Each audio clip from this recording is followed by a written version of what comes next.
Just an update to my project. I got the front end off. You can see here the front wheel's off, forks off.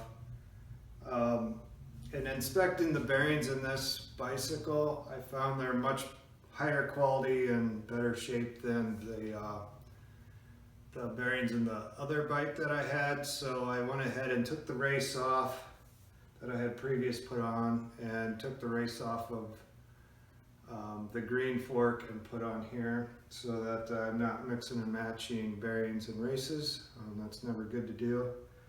I'm going to show you the difference in the bearings that I found. So the bearing on the right is out of the green bike. I'm going to dub the green bike the Green Machine. You can see the cage is just a little bit higher quality than the other one. They're the same diameter. This one I believe has an extra ball. I didn't actually count them, but it appears that the count of balls is a little higher. And then here's some parts off of the old one. You can see it was really dry. You know, I could service this and make it usable. You can see the cups on this are fairly clean. There's not a lot of rust in there. They were pretty dry, so thinking some lube and cleaning them up would be sufficient for my purpose. Some things I'm going to reuse for the front brake. This is a pretty quality little, I don't know technical name for it, but it's for your cable to hold the housing and actuate. You can see right here there's a little tab that engaged the fork. I'm sure you're aware the old fork was a threaded fork. Let me grab it. So it's the old school threaded. It is 1 1/8 inch, but it's threaded and has a key to keep things from turning on it. So there's all these spacers that came out, and each one of these are keyed as well.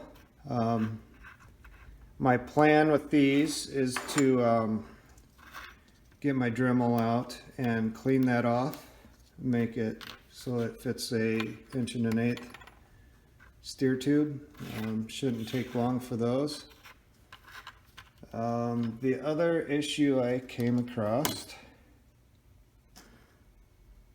it's identical to the Crown Race, only it's on the top, where this one had a cup.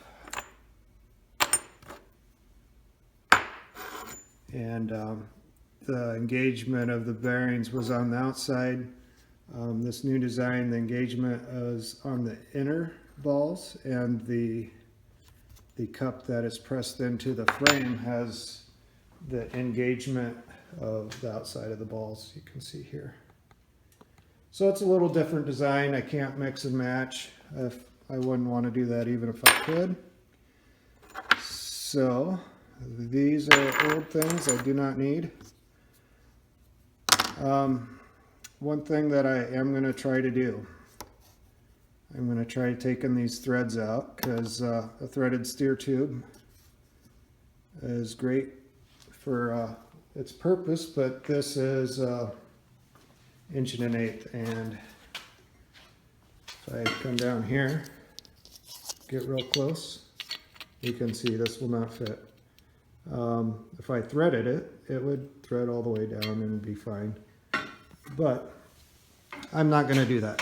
I am going to either machine the threads out, if I can talk a friend with a lathe into doing that for me, or worst case I will Dremel those out too. I also took the brakes off. I'm going to reuse these. They need cleaned up. Nothing special. I'm going to go ahead and leave these brakes and shifters on for now and get this front end put back together, greased up so it operates, see how it works. Put the Moloko bars on, see how they feel. If it feels like a train wreck, then I guess we'll just stop the project there before I invest too much time. So,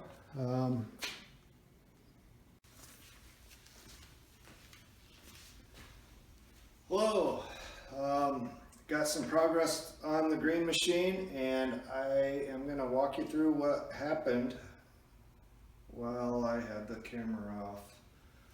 Let me grab you. So, you can see we have the Surly fork on. I also have the 700C front wheel on. I've got the Kenda Flint Ridge, I believe it's a 35 mil tire. I had this on my cyclocross bike and it was just a tad bit too big for it, so it is now living on this. I've got the Moloko bars. I took the rest of the shifters and stuff off. I left the front brake on because I rolled this out in the driveway and wanted to stop. You can see I still need to cut the steer tube. Not quite for sure where I want, but that's probably about as much as I want sticking out anyway, so it'll probably be there. You can see the Redshift shock stop stem. It looks a little weird, but I think it's going to be comfortable. So you can see I've got the bike pretty much stripped. Everything but the front brake. The rear brakes are still on. You can see here 26-inch wheels. The brakes hit right here. They don't hit the rim. There is a conversion that will bring this point up here. I have to locate that on the interweb, get that purchased. I've got this old Brooks saddle that came off of a old bike. It is leathered, but I feel it's better to use it than throw it away, and so I'm gonna ride it and see how it works. You can see the DT Onyx hub here. This will take a 11-speed road. I believe what I am going to do is probably 11-speed mountain with one by, because that's what I have. I have a X01 carbon crank with GXP bottom bracket, which I think will replace this nicely. Simplify the cockpit. Should have plenty of range for what I need to do with it. I'm thinking a 34 tooth front ring, maybe 36. We'll see how it feels with whatever I have in the parts bins and go from there. Update on this. You can see I used a persuader to give myself some clearance here. If I want to have a fender, I'm going to have to remove this and either weld it in a little further away from the wheel. I think I'll have to do that anyway just for safety, because if I pick up a rock and it jams through there, it's going to give me a flat tire. What else is new? I did go ahead and purchase another rack off of Amazon. Axiom, I don't know how to pronounce that. It matches the front rack, same brand. I'm watching some panniers on the local OfferUp. They're about twice as what I want to pay for them right now, so I'm gonna go on a cruise, and if they are still available after my cruise, I'll offer them what I want to give them. See how that goes for me.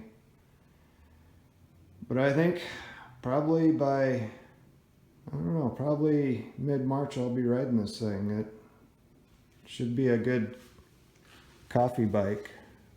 So that is all I have for updates. Thanks for tuning in. Talk to you later.